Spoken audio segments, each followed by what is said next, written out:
supposed to, you know. So anyway, yeah. So when I said, well, holy shit, you know, gonna get some tattooing done and gotta go right places. So I went to all these guys and had them do all my upper arm. And then I said, well, you know, there's Japanese stuff. This is where it's at. You know, Americanized Japanese. To this day, I think we're kind of beating them at their own game, but Americanized Japanese is it. It's the epitome of tattooing. You know, you follow the curvature of the body.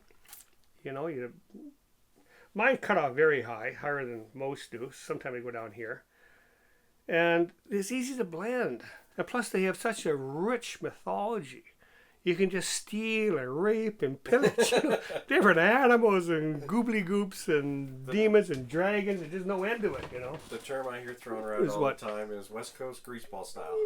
West Coast greaseball style. Greaseball style. It's like the bikers took the Japanese stuff and did their own little thing with it.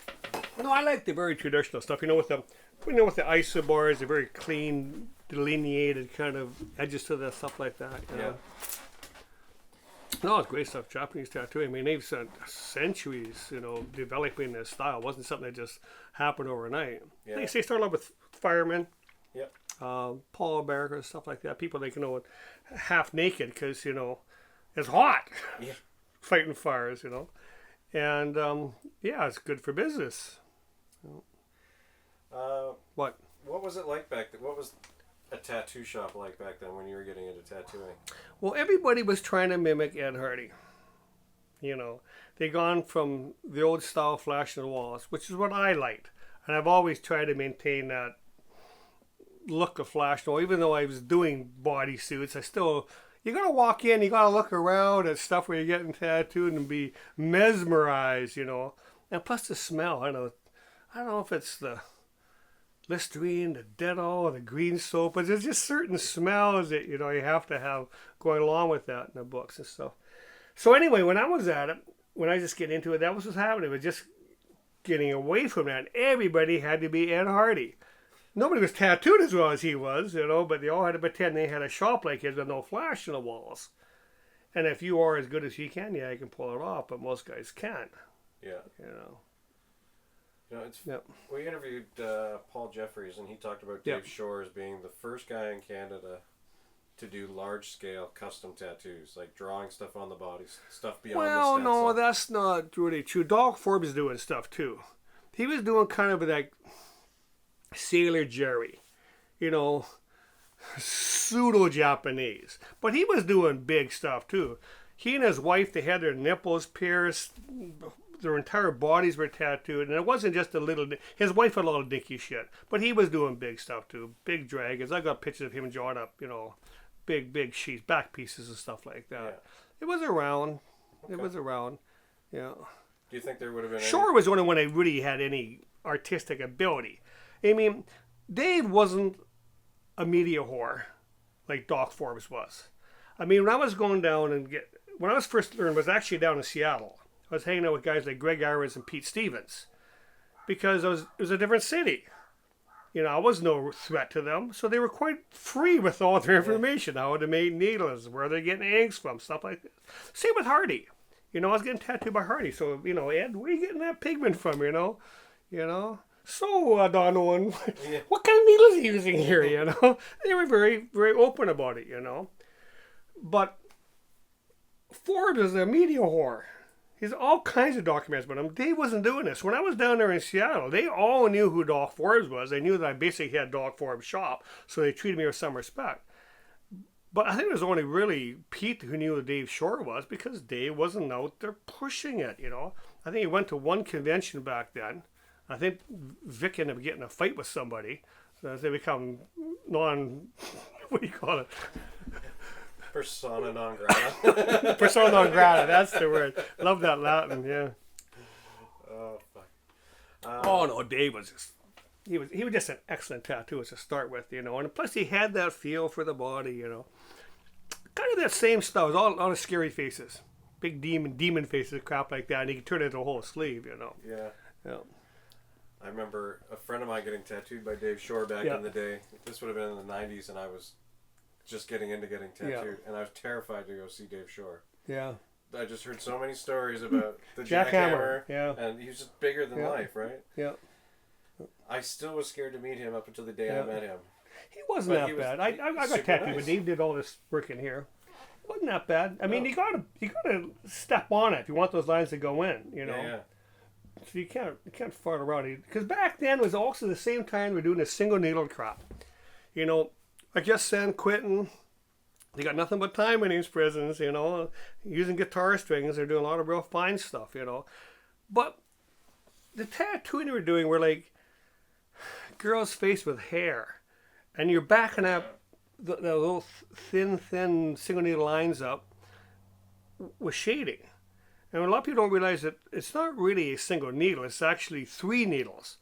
There's a couple upside down. They're holding that ink in there. It's not one little needle bouncing all over the place, but, you know, it's actually 3 needles. Yeah. But it still doesn't work, you know. I think anything under a 5 is just stupid. I mean, you can make a nice tight 5 and keep a clean line. You start getting too far and it just falls. I mean, I know because I fucked up. Yeah. You know, I spent years farting around with this single needle stuff, and the finally caught on, this is just stupid. Quit it. You know, anything less than a 3 or a 5 is just stupid. And now I do all this big work. I'm using 14 needles, you know, and 9s, you know, stuff like this, you know, just because you want that ink to stay in there. Yeah. And plus the inks, you know, we didn't know what the hell was going on. We used to use, basically the big thing was Pelican. You know, Pelican green label. I don't know if it had a number or not. Green label and yellow labels. So it was the big one, you know. But, you know, guys were using all kinds of Pelicans that were made for cartooning, you know, a lot of lacquer in it, you know, it would stick to the mylar and acetate, and that stuff got under your skin, and it wasn't as bad as mercurial sulfides and crap, but I still got real itchy and wilt up sometimes, you know. Yeah. What about Brian Zuck? Brian Zuck, yeah, well, you know, I actually met Brian before I met Dave.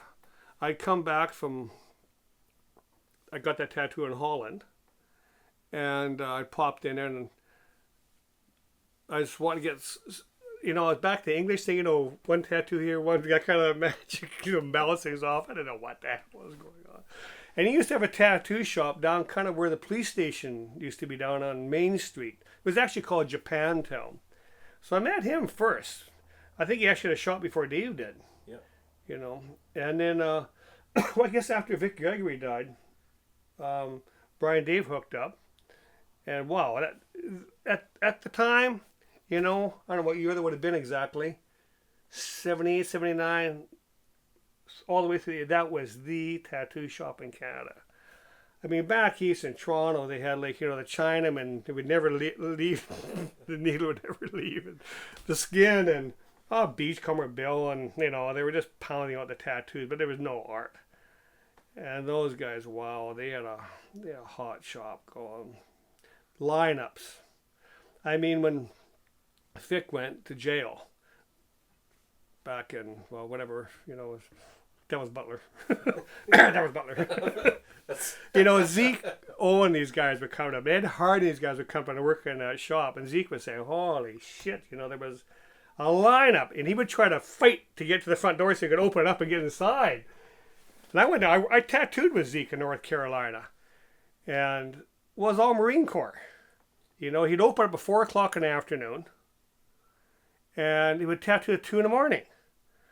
But that's what, you know, hey, you got to cater to the boys. You know, they had a bunch of money in their pocket, and what they do, go watch strippers, get a tattoo, get drunk. There wasn't much else to do in Jacksonville. Jacksonville, North Carolina. Yeah, and it was like, that's where Spalding was. He used to be right across the street from him. Huck Spalding, that's where he and oh, Christ, my mind's going. Who's the greatest tattooist ever lived? Paul Rogers. They used to have a shop right across from Zeke's. Excuse me. But there were a lot of people just pounding out the tattoos there. But, you know, hepatitis, that's what shut that town down. Yeah. A bunch of guys, you know, that weren't watching shit, and a bunch of guys come down with hepatitis B. And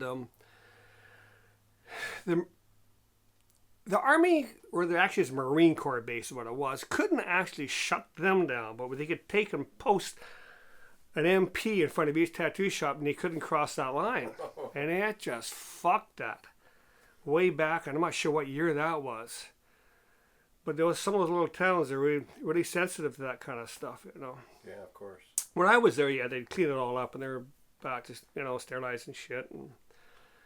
But yeah, back in the 70s, Lyle Tuttle told me that nobody really started sterilizing shit till about 76.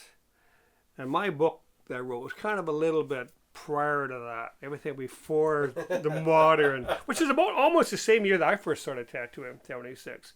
I knew it was, well, I was the first 8 of 10s. I started off in pre-med in university too, so I had a pretty good idea what, you know, hep was, and well, not just hep, but just, you know, disease in general.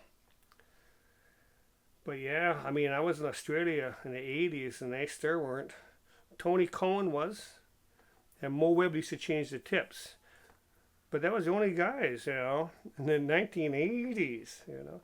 Mind you, to be honest, you know, we didn't start putting plastic bags on our sprayers until probably the 90s. It just never occurred to us that, yeah, the mucky, dirty, filthy fingers were touching the same spray bottles, you know. We were sterilizing shit, but... We were just talking to Vinny.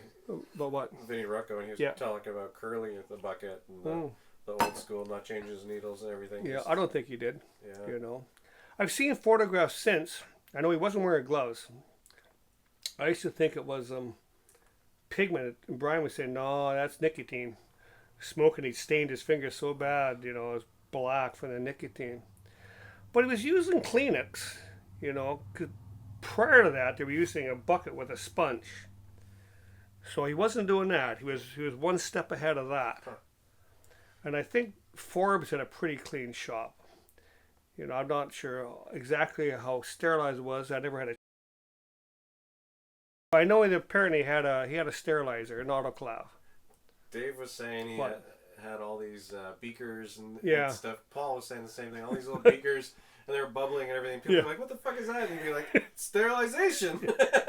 Yeah, I don't know. Don't know. Hard to say. I just don't know. Yeah. You know, I've seen tattoos, guys like, you know, Captain Ted Liberty and Circus Leo, and they weren't changing their needles. You know, you get one little hook in there, and they were using like 7s. It was 7 needle rounds for shading, coloring. That's what Kurt did to me. 1 needle. I fairly new one. Didn't chew me up too bad, but I just saw some horrible scarring. So if they weren't changing their needles, they certainly weren't, you know, giving you new sterilized ones each time. Yeah. It doesn't take much, you know, you bang it. They used to use a lot of the little cups. They were like, you know, paper cups, not the plastic ones that we use for making washes. And of course, you could go right, they get soggy and they go right through and you'd hit the counter. And bang, there goes your whole group of needles, you know. Even one is bad enough. It goes in easy, but it comes back out. It does a lot. And these things are operating at 120, 140 hertz. That's a lot of jazz per second. And multiply that times a half hour. Yosa. What about Ed Hardy working in Vancouver? Yeah, he was here a few times. He, sneaky little fucker too, eh? Using his mother's maiden name, Talbot. Wish I'd thought of that. Foreign country, you know, mother's maiden name. Everybody fucks up their first year. City burning. Yeah. So anyway, he was down in Gastown. It's called Mariner Mews now. It's kind of just an alley. Blood Alley is what it is. I have the photographs of it. In fact, I'll dig them out and show them in a minute here. And a little tiny tattoo shop. I think he called it Dragon Tattoo. He always said his first shop was Itchy Man. But that's later he went to Frisco. His original was Dragon. And I assume maybe that's how Dave came about Dragon Tattoo as well. But just kind of a little tiny enclave in there. But, you know, well, when I was getting tattooed by him, you know, it was just more than one city and stuff. And I brought my buddy down to get tattooed. And I done some, we'll call it mediocre work on him. And Ed chewed me out. It was bad work, you know. You drunk? And I said, well, yeah, we were drinking. And he just tore a chunk off me for that, you know. But I knew that he tattooed there in Vancouver, so I started taking photographs. Because back then, I was still seeing all this stuff from Forbes and this and that back in the 70s. And lots of his stuff, too, mediocre shit, you know. So the next tattoo convention says, hey, you feeling bad about your tattoo? Well, this is Ed Hardy. Well, I will call him Ed Talbot. But no, he was, here again, light years ahead of everybody. Light years ahead of Curly and Doc and everybody. It was just, and he'd not even a year under his belt.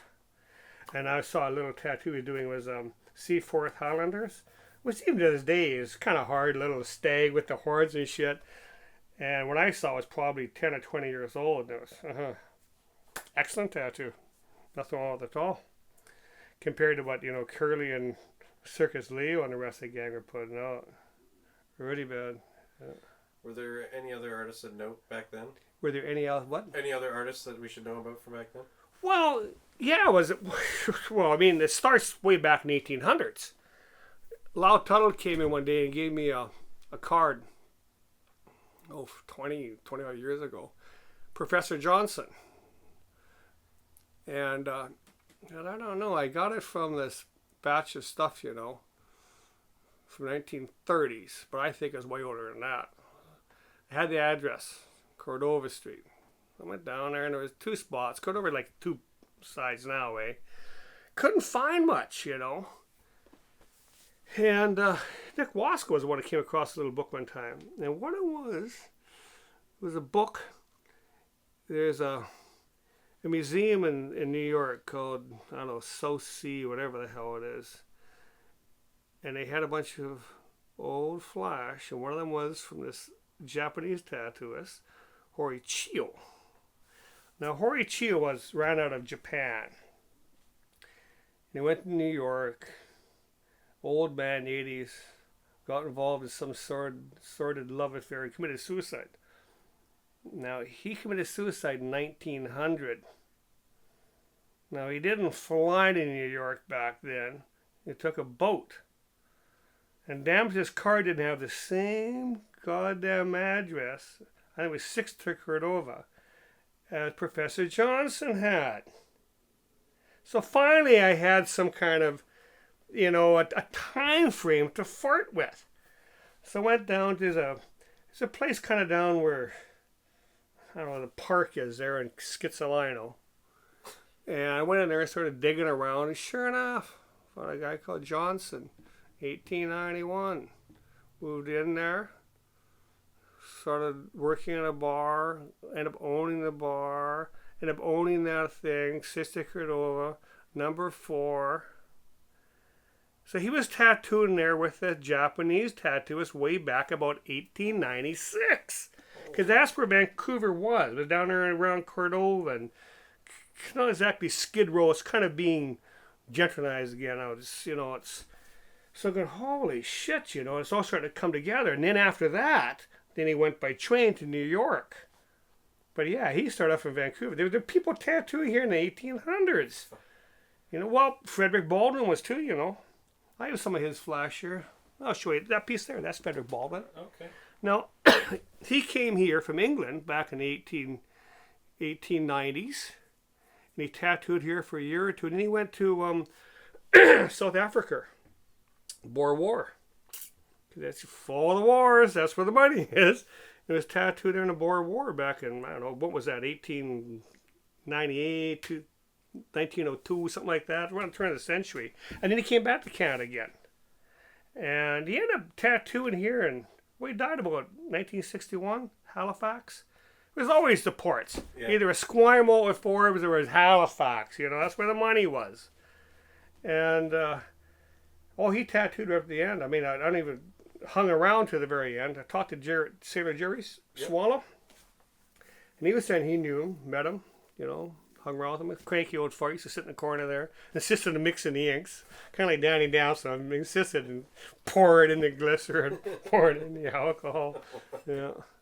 But no, this got a huge history here. I mean, back in New York, Chuck Algebus says, they sort of actually having shops probably about 1840s before us here. It was still hand poking. Yeah. I mean, Baldwin was still hand poking until 1931. There was machines were there. Machines probably started popping up about 1870. Guys like Waters and stuff weren't really, getting, what do you call those, like patents and stuff like that in the machines. But they were here 10, 20 years before that. I mean, basically a telegraph key is the same thing. You just throw a spring in there and it bounces up on its own. You know, it's very, very similar technology. I've seen Kenny Cameron has one that's an old engraver, but honest to God, look at it, you swear it's a tattoo machine. And Lau has stuff, you know, from the 1880s, 1890s, you know. A lot of them were like circular. Yeah. I don't know, what would you call it? Like some of the old steam engines had big flywheels on them, so you get the things moving like that, and the weight would keep that thing moving to the next one. Well, these things almost look like that. They're little flywheels that they keep the machines working. Amazing. Yeah. Oh, yeah. Come a long way. But, you know, basically it hasn't changed much. I don't know about all these rotary machines, you know, but I still use coil. I have rotaries, you know, I've farted with them. They just don't have the punch, and they spit a bit, and I don't know. I don't like it. They're kind of top heavy too. The coil machines seem to be lower down. I like the spark. I don't even run capacitors. I like that spark. You know, it looks like, come over here, little guy. You know, you know, it looks nasty. You know, yeah. Oh, that blue spark shit. You can't beat that.